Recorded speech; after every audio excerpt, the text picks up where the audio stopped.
بسم اللہ الرحمن الرحیم۔ السلام علیکم دوستوں۔ جنگل میں ایک شخص کے پیچھے شیر لگ جاتا ہے۔ وہ جان بچانے کے لیے کنویں میں چھلانگ لگا دیتا ہے اور رسی سے لٹک جاتا ہے۔ جب وہ نیچے دیکھتا ہے تو کنویں کی گہرائی میں اسے ایک مگرمچھ نظر آتا ہے۔ اتنے میں دو چوہے کالے اور سفید رنگ کے کنویں کی رسی کو کترنے کاٹنے لگ جاتے ہیں۔ اچانک اس شخص کو شہد کا چھتا نظر آتا ہے۔ وہ شہد کو انگلی سے زبان پر لگاتا ہے۔ شہد کی مٹاس اسے اوپر بیٹھے شیر، نیچے بیٹھے مگرمچھ اور وہ دو چوہے بھلا دیتا ہے۔ وہ شخص بھول جاتا ہے کہ آخر اسے نیچے ہی گرنا ہے۔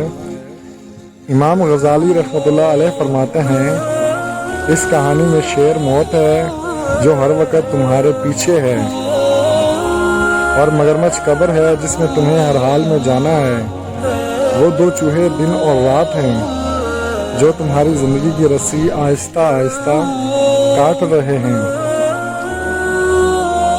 اور وہ شہد دنیا ہے جس کو تھوڑا سا چکھو تو موت وقت اور آخرت بھلا دیتا ہے۔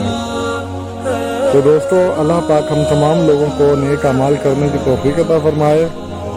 ملتے ہیں اگلی ویڈیو کے ساتھ۔ اپنا بہت سارا خیال رکھیں، خوش رہیں، آباد رہیں اور خوشیاں بانٹتے رہیں۔ اللہ حافظ۔